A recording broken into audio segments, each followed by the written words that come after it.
जो सोता है वही सच में सपने में जीता है। जैसे शरीर में श्वास है वैसे ही जग में जीवन चलता है। संत कबीर कहते हैं, जो जन जाको भावता सो जन ताके पास। जिसे तुम हृदय में रखते हो वही तुम्हारे साथ रहता है। यह संसार एक स्वप्न है। हम सोचते हैं कि हम जाग रहे हैं, पर वास्तव में सोए हुए हैं। हमारा जीवन, हमारी हर क्रिया बस यांत्रिक है, चेतना से रहित। जब तक हम सचेत नहीं होते तब तक न सांस का रहस्य समझते हैं, न जीवन का। संत कबीर कहते हैं, मार्ग कठिन है, यह कायर का काम नहीं। यह वो राह है जहां हर पल युद्ध है अपने भीतर के अंधकार से। यह मार्ग उसी का है जो निर्भीक है, जो जागरूक होकर हर सांस को महसूस करता है। जैसे हनुमान ने कहा, जब चेतना और प्राण एक हो जाते हैं तो मनुष्य में दिव्यता का प्रकाश जाग उठता है। कबीर का यह संदेश हमें याद दिलाता है, प्रभु का मार्ग कठिन है पर असंभव नहीं। जो भीतर की सांस को पहचान लेता है वही सच्चे अर्थों में जागृत होता है। आज का सत्संग, जो जागत सो सपन में ज्यों घट भीतर सांस, एक आह्वान है भीतर की जागृति का। आज जो कबीर जी का दोहा है वो इस प्रकार है। जो जगत सो सपन में ज्यों घट भीतर सांस, जन जाको भावता सो जन ताके पास। अंग्रेजी भाषा में कहा जा सकता है, in this world one who is awake lives as if in a dream, just as breath resides with the body. The person whom one loves or feels his love is connected to him, that very person, and he stays close to him. दूसरा दोहा है, कबीर मार्ग कठिन है, नहीं कायर का काम, इस पर चले कोई सूरमा, आठों पहर संग्राम. Kabir ji says that the path of truth and spirituality is very difficult. It is not for a coward person. Only a brave warrior can walk on this path, because it is like a battle that is to be fought day and night.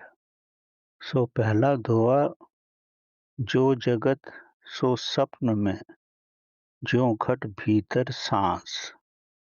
इसको आप ऐसे समझ सकते हो कि संसार में हम सब जीवित हैं। हमें लगता है कि हम जागृत हैं, हमारी बाहर की आंखें खुली रहती हैं, फिर भी संसार में सब कुछ स्वप्न की भांति ही व्यक्ति देखता है। वो कोई भी कार्य जागरूक रूप से नहीं करता, वो सब यांत्रिक रूप से ही करता है। ऐसा करता है कि जैसे वो सोया हुआ है।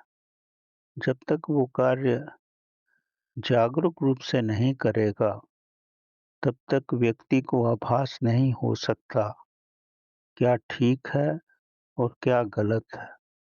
व्यक्ति कार्य करता है, खाता पीता रहता है, पर जो भी वो करता है वो सुप्त अवस्था में ही करता है।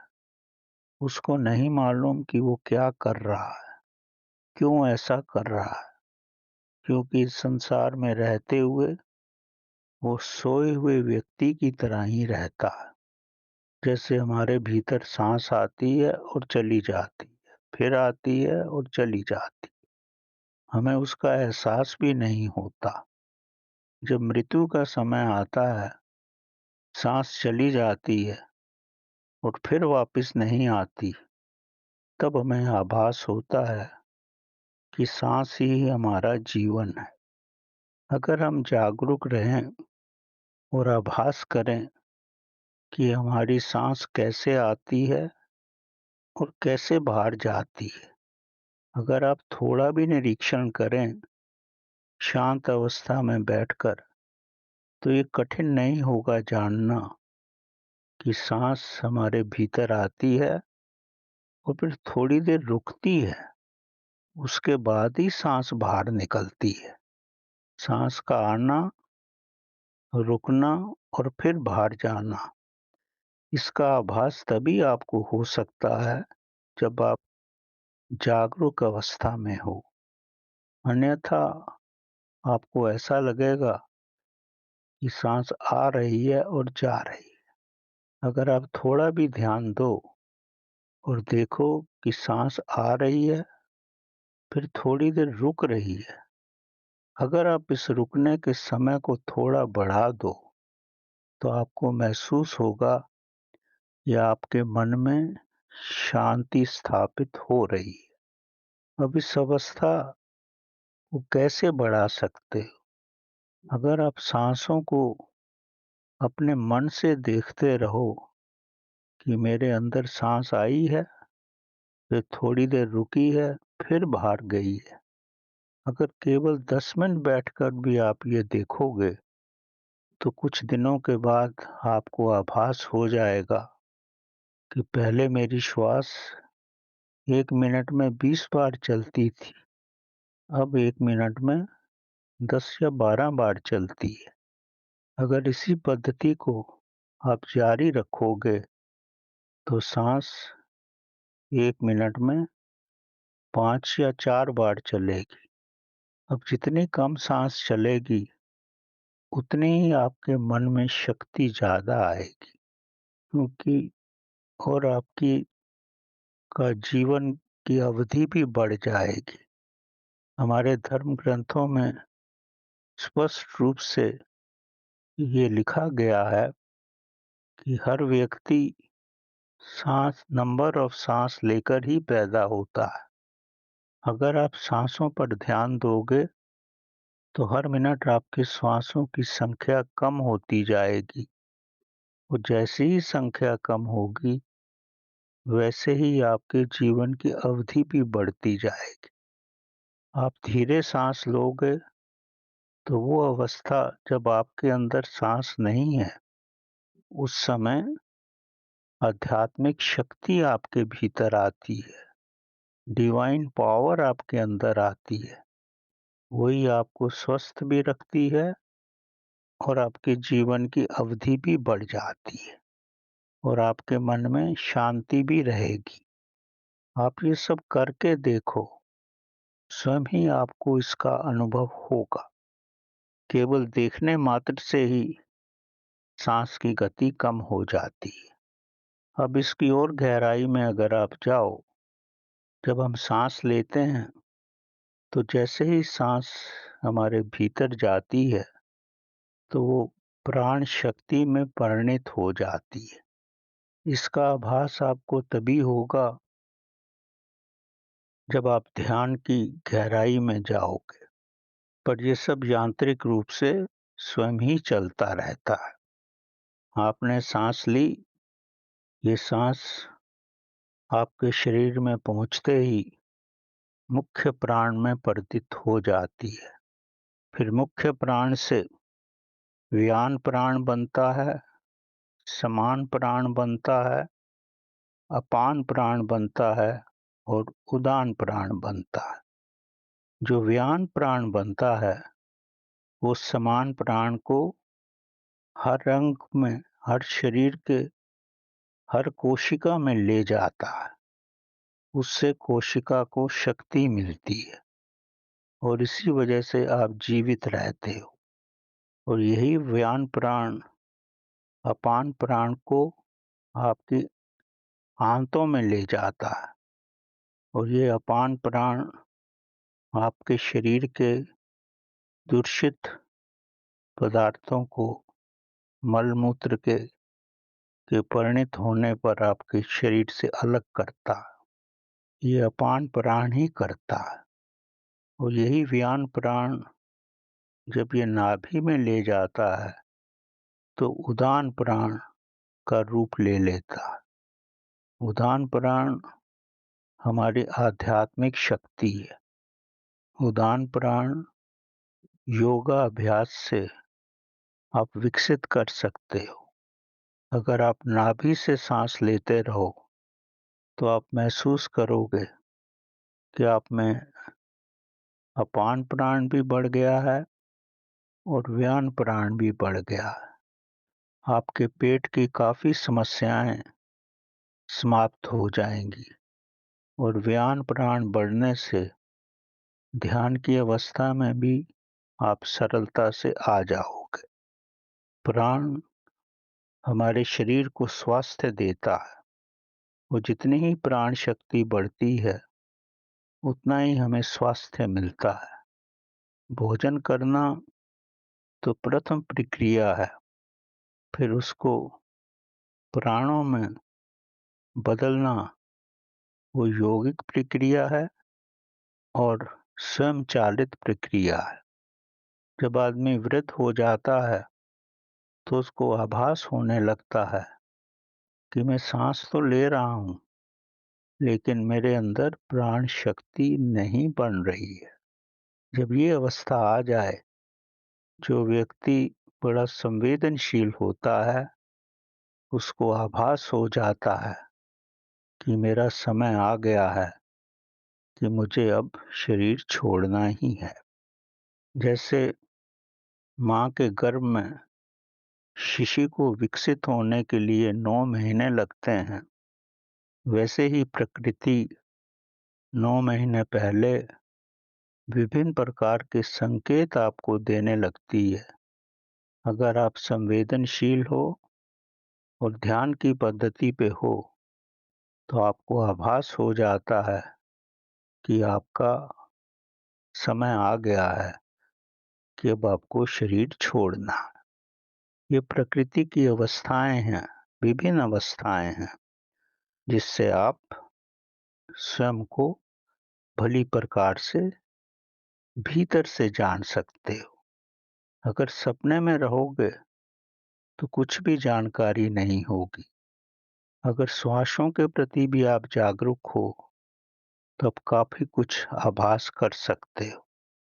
जब प्राण शक्ति आपके शरीर में आती है, श्वासों से बनती है और ये शरीर में फैल जाती है। चेतना की शक्ति तो जन्म के साथ ही हमारे साथ हमारे शरीर में रहती है। चेतना की शक्ति और प्राण शक्ति जब आपस में संयुक्त होती है तब हमारे शरीर में एक प्रकार की विद्युत धारा बनती है। हनुमान जी ने कहा है, जब मेरा प्राण और मेरी चेतना मेरे शरीर के अंदर ही रहती हैं और आपस में संयुक्त होती हैं तो मैं प्रभु का सेवक बना रहता हूँ, प्रभु की सेवा करता हूँ, क्योंकि चेतना भी मेरे अंदर है और प्राण शक्ति भी मेरे अंदर है। और जब चेतना और प्राण शक्ति मेरे हृदय में पहुंच जाती है तो मैं प्रभु का भक्त बन जाता हूँ, अटुल भक्त बन जाता हूँ। मेरे को कोई विचलित नहीं कर सकता। और जब प्राण शक्ति और चेतना की शक्ति संयुक्त होकर मेरे शरीर में विद्युत धारा का प्रवाह करते हैं, विद्युत धारा बढ़ जाती है और यही विद्युत धारा जब मेरे सहस्रारा से निकलकर ब्रह्मांड में आती है तो मैं प्रभु राम का रूप बन जाता हूँ। मेरे और प्रभु राम में कोई अंतर नहीं रहता। जब मैं संजीवनी लेने गया था तो मैं इसी शक्ति से पल भर में ही संजीवनी लेके आ गया था। ये प्रभु राम की ही शक्ति है। जब मेरी चेतना ब्रह्मांड की चेतना से मिल जाती है तो ये शक्ति आ जाती। इसी शक्ति के आशीर्वाद से मैं लंका दहन कर सका, समुंदर पार कर सका और माता सीता से मिलकर आया। ये प्राण शक्ति और चेतना की शक्ति का आविर्भाव है। हनुमान जी ने स्वयं के अनुभव से ये हमारे सामने इसकी प्रस्तुति की है। इसी दोहे की दूसरी लाइन है, जन जाको भावता सो जन ताके पास। आपके मन में जैसी भावना होती है, जिस व्यक्ति के प्रति जैसी भावना होती है, आप उसी रूप में उस व्यक्ति के पास होते हो। माँ अपने बालक को अकूच प्रेम करती है, उसके प्रेम का कोई अंत नहीं है। उसकी भावना अपने बालक के साथ ही रहती है। वो हर सुख दुख में बालक का ही अनुभव करती है, बालक के श्वासों का भी अनुभव करती है। उसी प्रकार प्रेमी जब अपने हृदय में प्रेयसी को बिठा लेता है, उसकी भावना में प्रेयसी ही आती है, तब वो उसके प्रेम में डूब जाता है। इस भावना के अतिरिक्त उसके मन में और कुछ भी नहीं आता। यही उसका अटूट प्रेम है। इसी प्रकार जब प्रभु की तरफ हमारा प्रेम होता है, हमारा हृदय प्रभु भक्ति में डूब जाता है, हमारी चेतना प्रभु में हो जाती है, तब हम प्रभु के साथ एक हो जाते हैं। भक्त और भगवान में कुछ भी अंतर नहीं रह जाता। तो जैसी हमारी भावना है, वैसे ही हम हो जाते हैं। माँ की भावना बालक की तरफ है, तो उसके प्रति प्रेम आता है। प्रेमी प्रेयसी के प्रति प्रेम में डूबा रहता है और भक्त जब प्रभु की भावना में, उस स्तोत्र में रात दिन विलीन रहता है, तब वो प्रभु में हो जाता है। प्रभु में होना ही महान अवस्था है। प्रभु में होने से ही चेतना का विकास हो जाता है और यही प्रभु में होने से आप समाधि की अवस्था में पहुंच जाते हो। इस श्लोक को आप, इस कबीर जी के दोहे को आप एक कथा के माध्यम से बड़ी गहराई से समझ सकते हो। ये कथा 800-900 साल पुरानी कथा है, पर बड़ी ही हृदय स्पर्शी गाथा है। आपने शायद अक्का महादेवी का नाम नहीं सुना होगा। ये महादेवी दक्षिण भारत में पैदा हुई थी। बचपन से ही प्रभु का वैभव लेके ही उत्पन्न हुई। बालक रूप से इसके नेत्रों से प्रभु का प्रेम ही झलकता था। सब इसको बहुत प्रेम करते थे।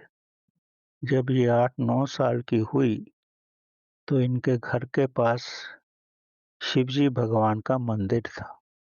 शिव की प्रतिभा को देखकर इसके मन में आया कि शिव भगवान ही मेरे पति होंगे, मैं इनसे ही शादी करूंगी। दक्षिण भारत में शिवजी भगवान को चेन्ना मल्लिकार्जुन कहा जाता है।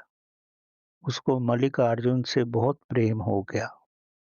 उनकी छवि को देखकर, उनकी ध्यान मुद्रा को देखकर वो इतना प्रभावित हुई और उन्होंने अपने माता पिता से कहा, मैं हाड़ मांस वाले व्यक्ति से शादी नहीं कर सकती। आज वो ठीक है, कल वो अस्वस्थ हो जाएगा, फिर उसके शरीर से बदबू आने लगेगी, फिर उसको शमशान में जला भी दिया जा सकता है। मैं ऐसे व्यक्ति से विवाह नहीं करूंगी। मैं चेन्ना मल्लिकार्जुन से ही विवाह करूंगी। हाड़ मांस के व्यक्ति से संबंध रखने का कोई मकसद ही नहीं है, क्योंकि वो कुछ ही समय का मेहमान रहता है। इसका प्रेम ऐसा था जैसे मीरा का कृष्ण के प्रति प्रेम था। जैसे-जैसे ये बड़ी हुई तो अक्का महादेवी का रूप बहुत निखर गया। गाँव में सबसे सुंदर महिला हो गई है। सब इसको प्रेम करने लगे। ये अपने माँ-बाप से भी प्रेम करती थी और गाँव वालों सभी व्यक्तियों को प्रेम करती थी। प्रभु का रूप ही थी। उस समय के राजा, जो केरला के राजा थे, उस तहसील के, उनका नाम कौशिक था। वो इसको देख के बड़े प्रभावित हुए और उन्होंने मन में संकल्प किया कि मैं इसको अपनी रानी बनाऊंगा। उन्होंने अपने मंत्रियों को इसके माँ-बाप के पास भेजा विवाह का प्रस्ताव लेकर, पर जब अक्का महादेवी को मालूम पड़ा, इसने कहा कि मैं शादी नहीं करूंगी। राजा का क्रोध बढ़ गया, कैसे मेरे से शादी नहीं करेगी। उसने अपने महामंत्री को भेजा कि अगर ये शादी को राजी नहीं हुई तो मैं गांव में सबका ही सर्वनाश कर दूंगा। जब अक्का महादेवी को ये मालूम पड़ा तो ये गांव वालों की कष्ट को नहीं सह सकी कि अगर राजा मेरे गांव वालों को और मेरे माँ बाप को कष्ट देगा तो मेरे जीने का क्या लाभ। जिनको मैं प्रेम करती हूँ, अगर उनको ही कष्ट हुआ तो मेरे जीवन का कोई मकसद नहीं है। जब बहुत ज्यादा दबाव पड़ा राजा की तरफ से, तब समाज की भलाई के लिए उसने हाँ कह दी। राजा को कहलवाया कि मैं शादी करूंगी, पर मेरी 3 शर्तें हैं। अगर मेरी शर्तों को स्वीकार किया गया तो ही शादी करूंगी। अब राजा तो कामुक अवस्था में था, काम ने उसको अंधा किया हुआ था, तो उसने कह दिया कि तेरी सब शर्तें मैं मान लूंगा। तो अक्का ने कहा कि मेरी पहली शर्त है कि शादी के बाद जैसे मैं अब साधु संतों के साथ रहती हूँ, वैसे ही रहूंगी। तेरे को कोई आपत्ति नहीं होनी चाहिए। दूसरी शर्त है, अगर मैं मल्लिकार्जुन के सामने नृत्य करूं, गायन करूं, तो मुझे किसी भी रूप में बाधित न किया जाए। वो तीसरी शर्त जो थी, वो बड़ी कठोर शर्त रखी उसने कि तू मेरे को स्पर्श भी नहीं करेगा जब तक मैं नहीं चाहूंगी। मैं चाहूंगी तो ही तू मुझे स्पर्श करेगा, अन्यथा नहीं। राजा कौशिक ये तीनों शर्तों को मान गया। बड़े धूमधाम से विवाह हो गया। ये महल में आ गए, पर ये तो अपना जीवन चेन्नई मल्लिकार्जुन को ही दे चुकी थी। उन्हीं के प्रेम में रहती थी, उन्हीं का गायन करती थी। उनके प्रतिबिंब को देख के मनमोहक हो जाती थी। महल में साधुओं को बुलाकर गायन होता था, नृत्य होता था। राजा ये देखता रहता था, पर धीरे-धीरे वो ये सब नहीं सह सका और एक दिन उसने अक्का महादेवी को कह दिया कि तू क्यों इन भिखारियों के साथ रहती है? क्या है इनमें? हमेशा नृत्य ही करती है और इतने सुंदर वस्त्र पहनती है, गहने पहनती है, वो सब तो मेरा ही दिया हुआ है। कुछ वक्त तक उसने ये सब सुना और एक दिन जब कौशिक बहुत कामुक अवस्था में आ गया, तो इसने अक्का महादेवी का हाथ पकड़ा। हाथ पकड़ने से ही इसका चंडी का रूप हो गया। इसने बोला, तूने मेरा हाथ क्यों पकड़ा है? ये तो मेरी शर्त थी, मैं चाहूं तो मैं पकड़ूं। राजा बोला, तू कौन होती है? तू तो मेरी पत्नी है। ये जो तू वस्त्र पहनी है, गहने कपड़े हैं, सब मेरे ही तो हैं। इसी में तू ऐश्वर्य लेती है। ये कहना ही था तो उसने सारे गहने कपड़े उतार के फेंक दिए, अपने वस्त्र भी फेंक दिए और दिगंबर हो गई, नग्न अवस्था में हो गई और बोली, संभाल अपने कपड़ों को, संभाल अपने गहनों को। मेरा तो पति चन्ना मल्लिकार्जुन ही है। और सब कुछ फेंक के, कपड़ों को, गहनों को फेंक कर, अपने खुले बालों से, बड़े लंबे बाल थे उसके, अपने बड़े बालों से गुप्त अंगों को ढककर महल से भाग गई, महल से चली गई। उसे नहीं मालूम वो कहाँ जा रही है, पर वो चंडी का रूप थी, चली गई। पर उसे मालूम था कि एक दूसरे शहर में साधु मंडली रहती है, वो सब शिव भक्त हैं। लोगों ने इस पे पत्थर बरसाए, कुत्ते इसके पीछे भागे। आप उसकी अवस्था को सोच भी नहीं सकते। पर अंत में वो उस मंडली में पहुंच गई। वहां के जो सतगुरु थे, उनका नाम था आलम प्रभु। उन्होंने इसके बारे में, अक्का महादेवी के बारे में सब सुन रखा था, पर उसको देख के बड़े अचंभित हुए। उन्होंने उस मंडली में रखना उसको स्वीकार नहीं किया। उन्होंने बोला, अगर तू मेरे 2 प्रश्नों का उत्तर देगी और मैं संतुष्ट हुआ तो ही मैं तुझे इस मंडली में शामिल करूंगा। अक्का महादेवी राजी हो गई। तो पहला प्रश्न आलम प्रभु ने किया कि तू चेन्ना मल्लिकार्जुन के से इतना प्रेम करती है, वो तो अदृश्य भगवान है, तू उनसे कैसे मिल सकती है? ये तो असंभव है, ये सब तेरा पाखंड है। उसने बड़े सरल शब्दों में उसका उत्तर दिया, श्रद्धा और भक्ति से। मैं बीज हूँ, मैं पृथ्वी में हूँ, धीरे धीरे मेरा अंकुरण होगा, मैं पौधा बनूंगी, मेरे में पुष्प लगेंगे, फल लगेंगे और मेरे पुष्पों की सुगंध चारों तरफ फैलेगी। वो मेरे चन्ना मल्लिकार्जुन तक भी पहुंच जाएगी। उसी की तो प्रतीक्षा कर रहे।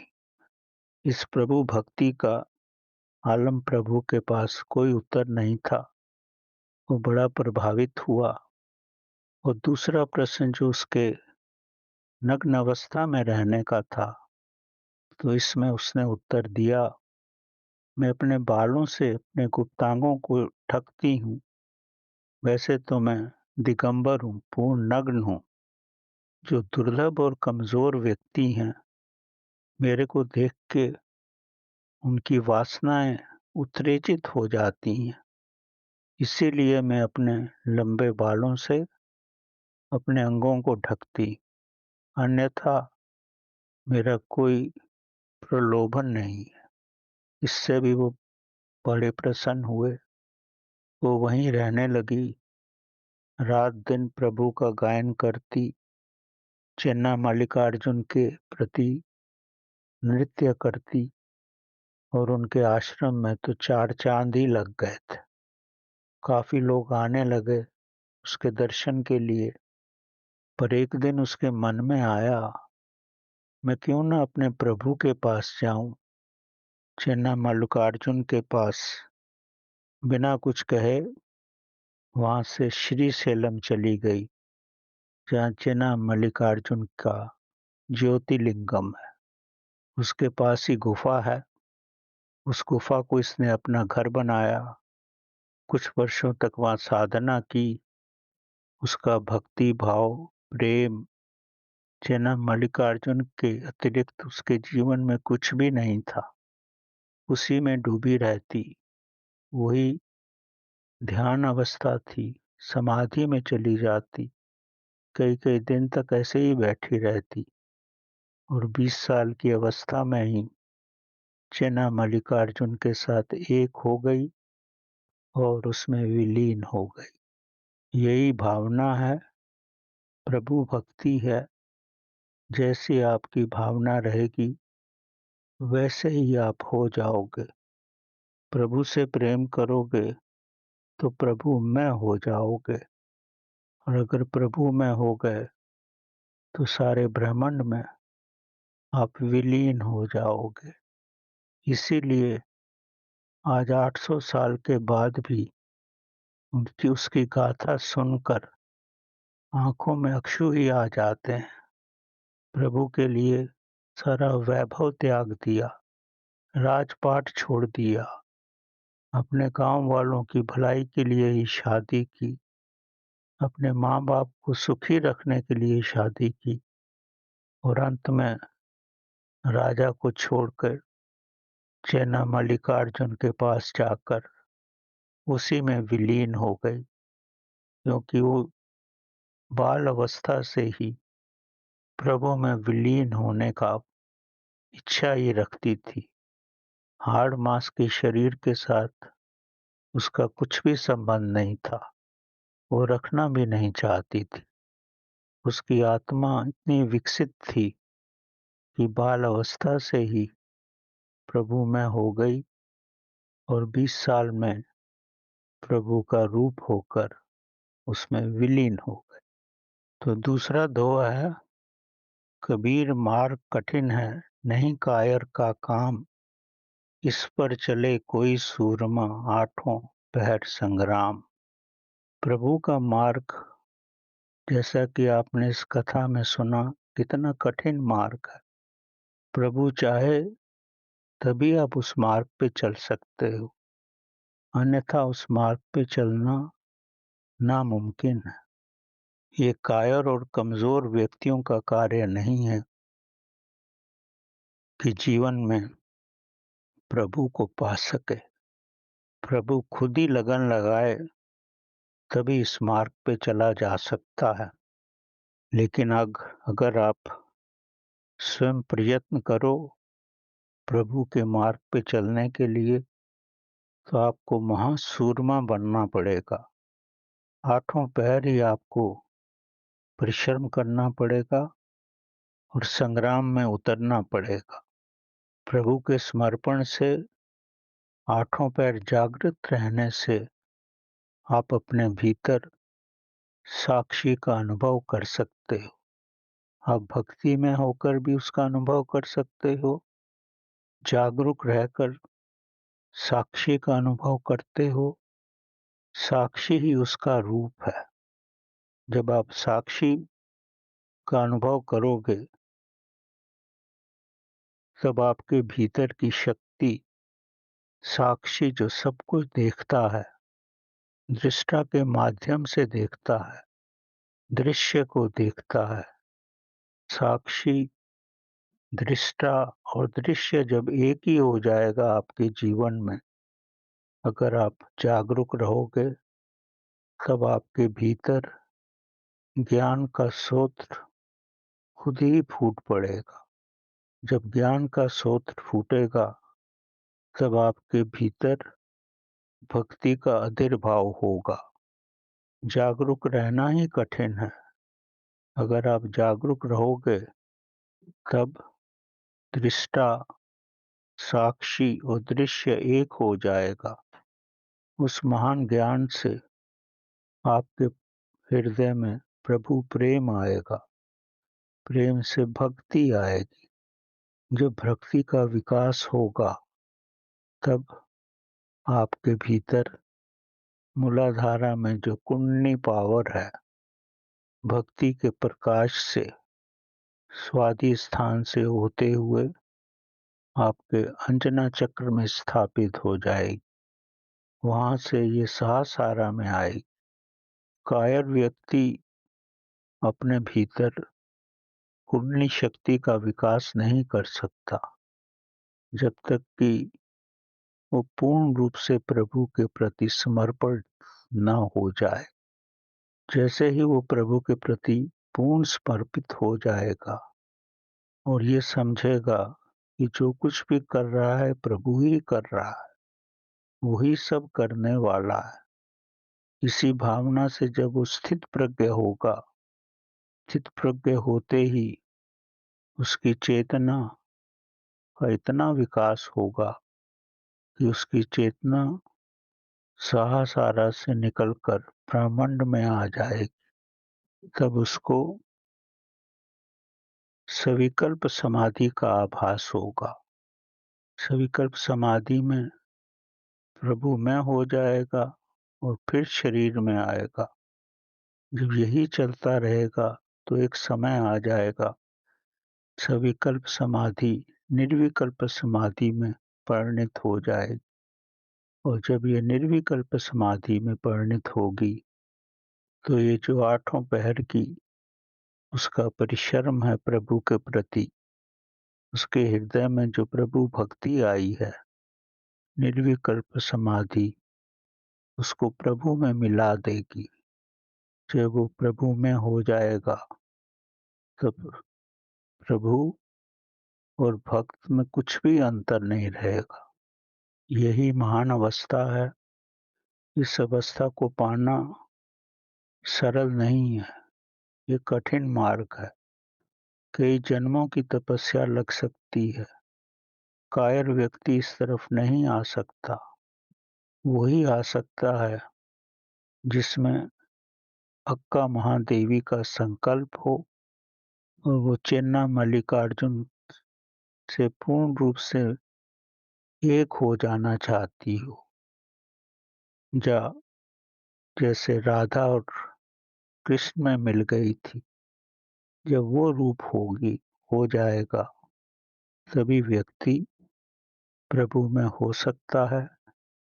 ये जन्मों जन्मों की साधना है।